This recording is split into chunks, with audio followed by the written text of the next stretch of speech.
ఈరోజు మీడియా సమావేశానికి విచ్చేసినటువంటి మీడియా మిత్రులందరికీ కూడా స్వాగతం చెప్తూ ఈరోజు మీడియా ఈ సమావేశంలో టీఆర్ఎస్ ప్రభుత్వము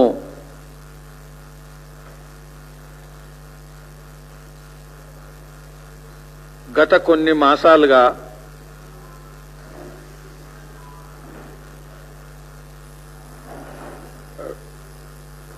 మొత్తం రాష్ట్రంలో నగరాల్లో ఒకవైపు వ్యవసాయం భూములు, రెండో వైపు వ్యవసాయేతర ఆస్తుల రిజిస్ట్రేషన్ విషయంలో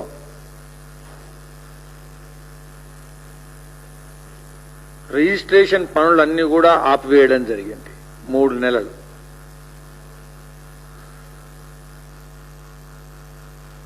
ముఖ్యమంత్రి కేసీఆర్ గారు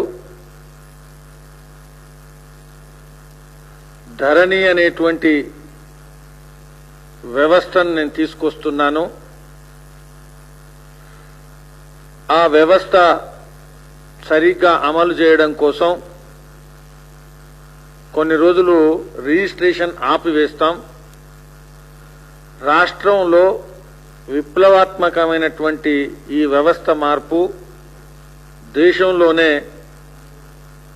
గణనీయమైనటువంటి మార్పు తీసుకొస్తుంది అనేటువంటిది ప్రకటన చేయడం జరిగింది.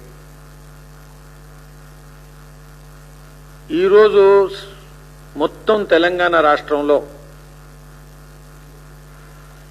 ఈ ధరణి అమలు అయిన తర్వాత ఇటు వ్యవసాయేతర భూముల విషయంలో గాని, ఆస్తుల విషయంలో గాని, అటు వ్యవసాయ భూములకు సంబంధించినటువంటి రిజిస్ట్రేషన్ విషయంలో గాని ప్రజలు విపరీతమైనటువంటి ఇబ్బందులకు గురవుతున్నారు. తీవ్రమైనటువంటి నష్టం ప్రజలు ఎదుర్కొంటున్నారు. రాష్ట్రానికి రెవెన్యూ విషయంలో కూడా తీవ్రమైనటువంటి నష్టం వస్తున్నది.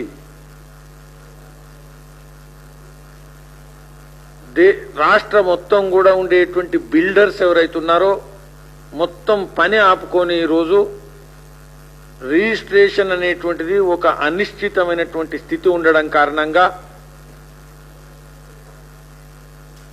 చిన్న బిల్డర్స్ నుంచి మొదలుకుంటే పెద్ద బిల్డర్స్ వరకు అందరూ కూడా ఈరోజు ఇబ్బందులకు గురవుతున్నారు. అదేవిధంగా రాష్ట్రం మొత్తం మీద ఉండేటువంటి వెండర్స్ ఎవరైతున్నారో స్టాంప్ వెండర్స్, ఈ యొక్క రిజిస్ట్రేషన్ అమలు అయిన తర్వాత కూడా ఈ అమల్లో వచ్చేటువంటి ఇబ్బందుల కారణంగా స్టాంప్ వెండర్స్ కూడా ఈరోజు అనేక కష్టాలకు గురవుతున్నారు. ఈరోజు మొత్తం రాష్ట్రంలో పర్ యానం ఒక సంవత్సరానికి గనక మనం లెక్క తీసుకుంటే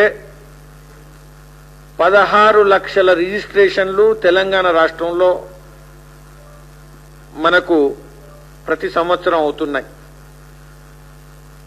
ప్రతి సంవత్సరానికి 16 లక్షల రిజిస్ట్రేషన్లో ప్రతి సంవత్సరం జరిగేటువంటి రిజిస్ట్రేషన్ కార్యక్రమాల్లో 80% రిజిస్ట్రేషన్లు నగరాల్లో, పట్టణాల్లో ఉండేటువంటి లేదా ఇతర గ్రామాల్లో ఉండేటువంటి వ్యవసాయేతర ఆస్తుల రిజిస్ట్రేషన్ 80%. ఇందులో టోటల్ 16 లక్షల్లో సుమారుగా 14 లక్షల వరకు ఏదైతే రిజిస్ట్రేషన్ కార్యక్రమాలు నడుస్తాయో అందులో వ్యవసాయేతర ఆస్తులు 20% వ్యవసాయానికి సంబంధించిన రిజిస్ట్రేషన్స్. ఈ రిజిస్ట్రేషన్ల కార్యక్రమం కారణంగా, వ్యవస్థ కారణంగా రాష్ట్రానికి సంపూర్ణంగా రెవెన్యూ ఏదైతే వస్తుందో సంవత్సరానికి అది 6,700 కోట్ల రూపాయలు పర్ యానం. మనకు రాష్ట్రంలో వ్యవసాయానికి సంబంధించినటువంటి రిజిస్ట్రేషన్లు, వ్యవసాయేతర రిజిస్ట్రేషన్లు ఇవన్నీ కలుపుకుంటే మండల కేంద్రాల్లో ఉండేటువంటి ఆఫీసుల్లో రిజిస్ట్రేషన్లు జరుగుతాయి. సపరేట్గా స్వతంత్రంగా 142 రిజిస్ట్రార్ ఆఫీసెస్ మన రాష్ట్రంలో పనిచేస్తున్నాయి. ఈ 142 ప్లస్ అన్ని మండల కేంద్రాల్లో ఉండేటువంటి మండల ఆఫీసులో 3 నెలలు సంపూర్ణంగా రిజిస్ట్రేషన్ పని ఆగిపోయింది. మనందరికి కూడా తెలుసు, రిజిస్ట్రేషన్ అనేటువంటి పని ఏదైతుందో ఇది సెంట్రల్ యాక్ట్ కాంకరెంట్ లిస్ట్ లో ఉండేటువంటి సబ్జెక్ట్. ఇది రిజిస్ట్రేషన్ యాక్ట్ ఏదైతుందో అది 1908లో ఉండేటువంటి రిజిస్ట్రేషన్ యాక్ట్. ఈ రిజిస్ట్రేషన్ లో మనం చేస్తున్నటువంటి ఏదైతే పని ఉందో ఇందులో వాడబడేటువంటి స్టాంపు డ్యూటీ, స్టాంపులు ఏదైతే డ్యూటీ స్టాంపులు కొంటామో దే హ్యావ్ పర్పెచుయిటీ ఆఫ్ లైఫ్. అంటే స్టాంపు డ్యూటీ కొన్న తర్వాత స్టాంపు డ్యూటీ యొక్క లైఫ్ స్పాన్ ఎంత అంటే మొత్తం ఎటర్నల్ లైఫ్. 1 సంవత్సరానికి 2 సంవత్సరాలకు పనికి రావడం కాదు స్టాంపు డ్యూటీ. ఈ స్టాంపు డ్యూటీని కూడా ఈరోజు ఈ యొక్క రిజిస్ట్రేషన్ యొక్క లోపాల కారణంగా తీవ్రమైనటువంటి స్టాంపు వెండర్స్ తీవ్రమైన ఆందోళనకు గురవుతున్నారు. ఈ ధరణి రాకముందు కార్డ్ అనేటువంటి computer aided administration of registration department card 1998లో ఇంట్రడ్యూస్ అయింది. దీన్ని డెవలప్ చేసినటువంటి డిపార్ట్మెంట్ ఏదైతుందో అది ఎన్ఐసి, గవర్నమెంట్ డిపార్ట్మెంట్. ఈరోజు ధరణి అనేటువంటి డెవలప్ చేసినటువంటిది Telangana state online subsidiary of TCS, Tata Consultancy Services. ఈ యొక్క కార్డు కన్నా ధరణి అడ్వాన్స్డ్ అని చెప్పడం జరిగింది. 3 అడ్వాన్స్డ్ ఫీచర్స్ చెప్పడం జరిగింది. ఒకటి స్లాట్ బుకింగ్. మనము ఈరోజు తిరుపతిలో ఆలయ దర్శనం చేసుకోవాలనుకుంటే ఏదైతే టైం ఇవ్వబడుతుందో అలా స్లాట్ బుకింగ్, ఈ టైంలో నువ్వు రిజిస్ట్రార్ ఆఫీస్కు రావచ్చు అని స్లాట్ బుకింగ్ ఏదైతుందో అది అడ్వాన్స్ గా బుకింగ్ చేసుకునేటువంటి ఫీచరు ఇంతకు ముందు లేదు, ఇది వచ్చింది. రెండవ ఇంపార్టెంట్ విషయం, రిజిస్ట్రేషన్ చేసేటువంటి రిజిస్ట్రార్ ఆఫీసులో ఉండే ఆఫీసర్కు పర్సనల్ డిస్క్రిషన్ ఉండకుండా అన్ని డాక్యుమెంట్స్ కూడా కంప్యూటర్లో ఉంటాయి, కంప్యూటర్ జనరేటెడ్. కాబట్టి discretion less registration of document, ఇది అడ్వాన్స్డ్ ఫీచర్. మూడవది ఆటోమేటిక్ మ్యూటేషన్. అంటే ఎవరిదైతే భూమి ఉందో అతని పాస్బుక్ లోకి వెళ్లి కొండేటువంటి వ్యక్తి పాస్బుక్ లోకి ఇమీడియట్ గా కంప్యూటర్ లో మ్యూటేషన్ అయ్యేటువంటి పద్ధతి ఏందో ఆటోమేటిక్ మ్యూటేషన్. ఈ 3 కూడా అడ్వాన్స్డ్ ఫీచర్ అని చెప్పడం జరిగింది. మిత్రులారా, ఈరోజు దీని లోపాల కారణంగా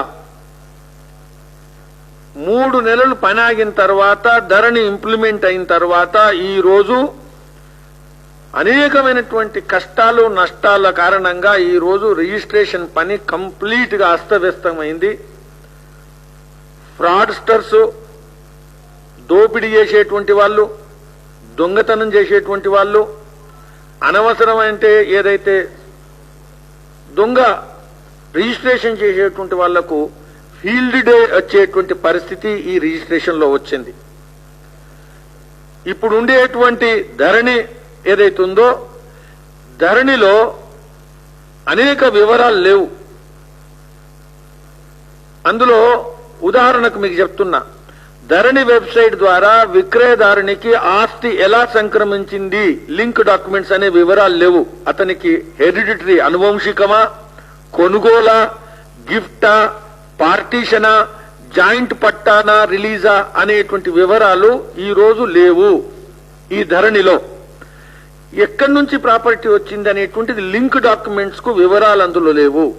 దీని కారణంగా ఈ ప్రాపర్టీ ఏదైతుందో ఇతనికి సరిగా వచ్చిందా లేదా అనేటువంటి అందులో లేవు. జీపీఏ ఎస్పీఏ రిప్రజెంటేషన్ 32A లేవు.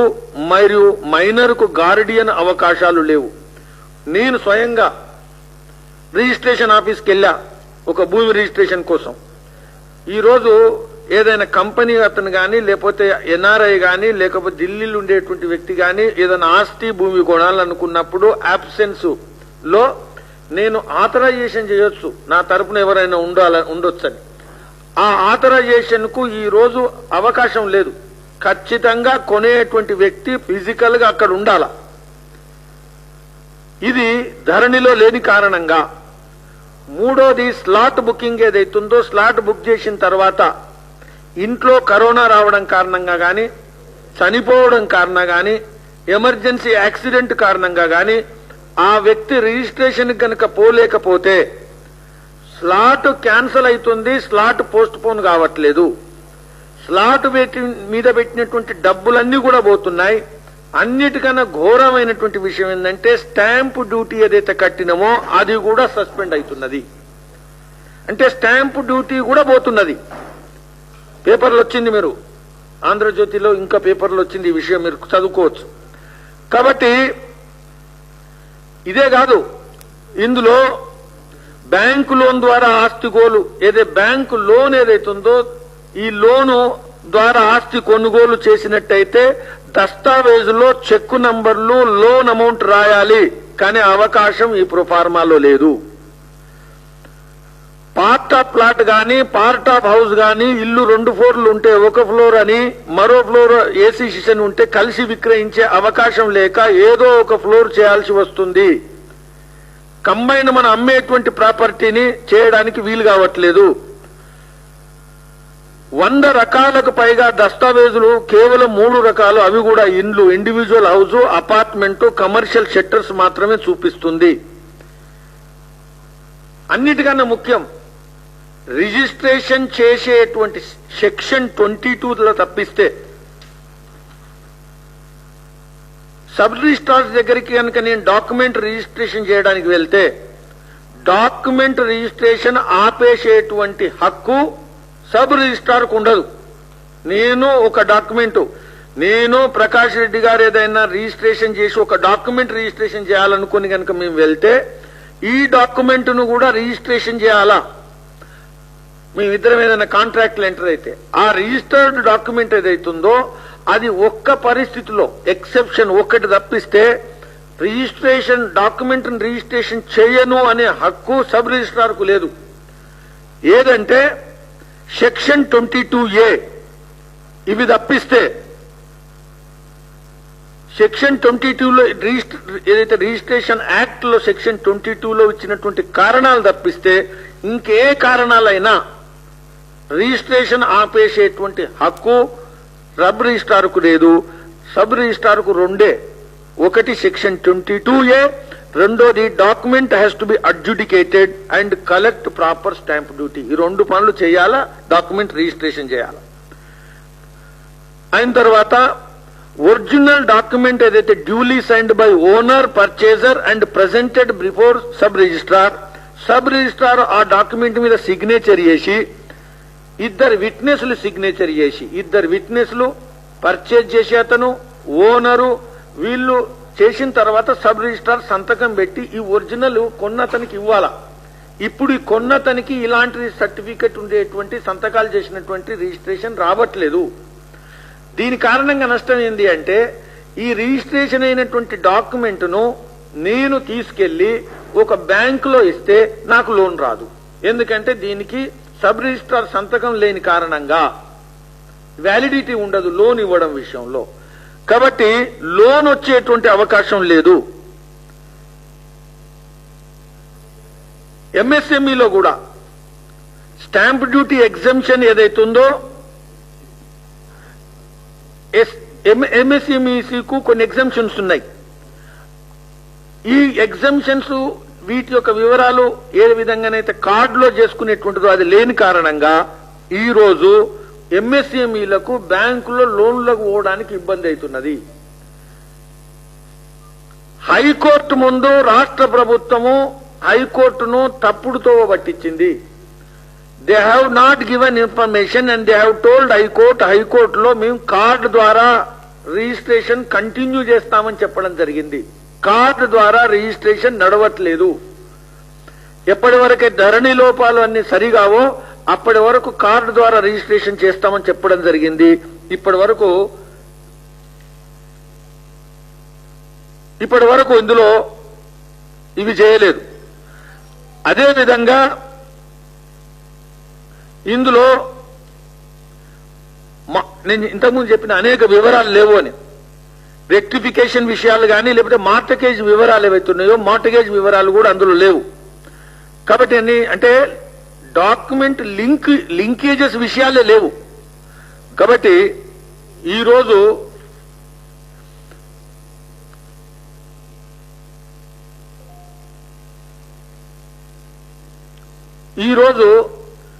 ధరణి ఏదైతుందో ఇది రాష్ట్రానికి రెవెన్యూ లోటుకు కారణమైంది.